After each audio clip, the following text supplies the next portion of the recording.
Hi, this is Swati. Today, let us see the nature of roots for a quadratic equation.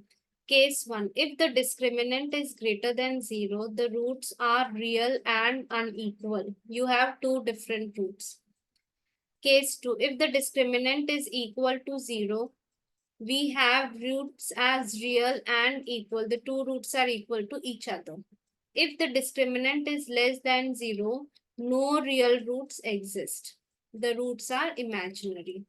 Now let us see the graphical representation. When a is greater than 0, that means the coefficient of x square, the graph intersects the x-axis at 2 points, the two roots alpha and beta.